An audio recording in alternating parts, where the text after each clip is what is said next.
Macbeth, the tragedy of Macbeth. Time to begin our Shakespearean. If you looked at the building background on 316, the person of Macbeth is a legit person. King Duncan is legit. Shakespeare, as it says, read one of the most popular books, at the time, a Scottish book, Chronicles of England, Scotland, and Ireland. Now, this is written around 1600, okay? 1602 or 3, something like that.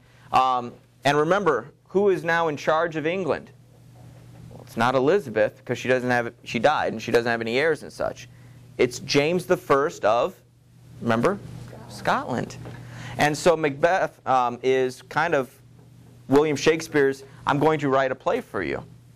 Kind of here, we're going to do a play on a Scottish history for our new Scottish king.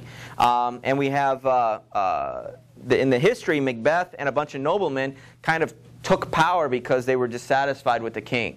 And the king, stopped being king and Macbeth was king. That's the history. That's the fact. What Macbeth did was he, as it said, was interested in the psychology of things, the way people think. And so he kind of flipped it a bit. And he made Duncan, the king, a great person. Everybody loves Duncan. So anybody who overthrows him is a bad villain. And that's what he makes Macbeth turn out to be. Macbeth starts out this heroic individual, but through his wife and through ambition, he's pushed to becoming the villain, along with his wife and the bad guy. And so we get to see his fall. And that's where when it's a tragedy, it's not going to turn out too good. Romeo and Juliet, was that a happy ending? No, it's called Tragedy of Romeo and Juliet. They tell you in the prologue, in the first paragraph, that these two star-crossed lovers, we know that, through footnotes and such, that these people are going to die. So then when they die at the end, are we surprised? Well, no. Okay, Hamlet, the tragedy of Hamlet. If it's going to be a comedy, they're going to let you know. Okay? But if it's a tragedy, they're going to tell you a tragedy. We have our tragic hero is Macbeth. Well, I thought you said he wasn't a hero. Well, bear with me. The tragedy is that we have this individual who became corrupted and fell. You always need to have a good villain in a play or in a movie, I argue all the time.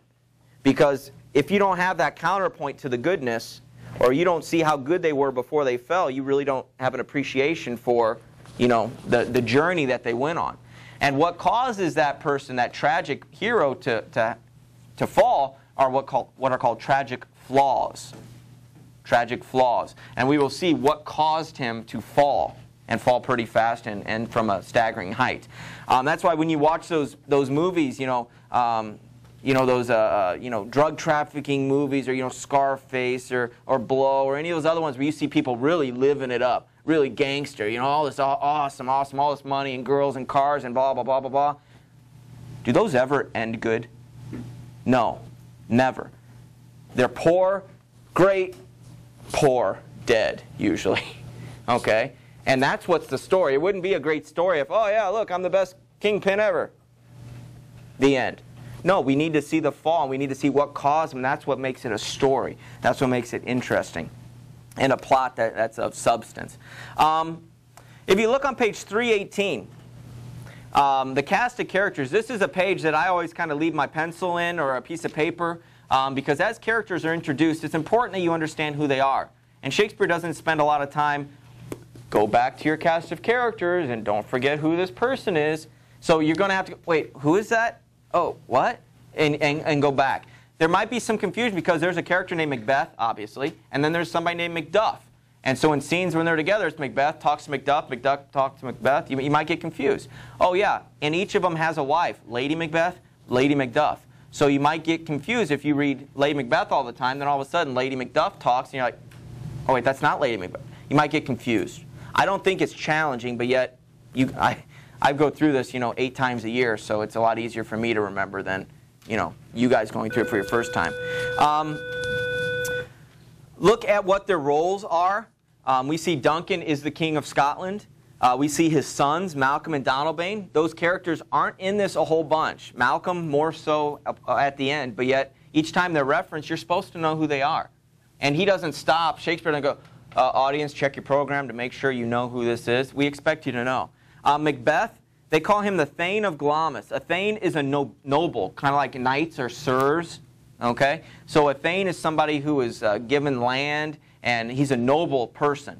And so his title is Thane of Glamis, Thane of Fort Wayne, Thane of Huntertown, Thane of this geographic area. Notice there are several other Thanes. It's important to understand that Macbeth starts at the same point as all of these other people. But we know that he eventually challenges for the king, and we know that he eventually becomes king. But to see where he starts, okay, where he gets to, and then falls, is what makes it so tragic. So we see Macduff is a Thane. We see Banquo is a Thane. Macbeth and Banquo are both Thanes and generals in the army. You see the list there in the middle, all these other Thanes. You don't necessarily need to know all these people, but yet understand they are Thanes. They are equals. And we'll see more examples in a little bit. And then some people who come on once or twice and then are done. The thing with Macbeth, it's set in Scotland, like I said, and it was really a present for King James I.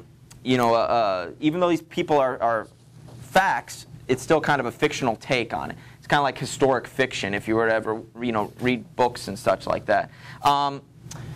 The tragic flaws we'll point out as we get going, what happens. Keep an eye on certain things as we read through this. The supernatural, the wicked people that show up. We'll have some witches, with their black cauldron. The number 3 is repeated a lot. We'll talk about motifs and certain themes that come to the forefront throughout. Blood and dreams, and all of these things just keep coming up and from time to time. And it's pretty important to keep an eye on that stuff. Prophecies and having 3 wishes, or things like that. The numbers 3 and the prophecies and the wishes coming true, things like that will come into play as we get going over time. But also think back to the fate, destiny. Remember the word weird from the Anglo-Saxon era? That means fate and destiny. If it's meant to be, it's meant to be. And that's really going to come to fruition here in the second and third act when the ball really starts to get rolling.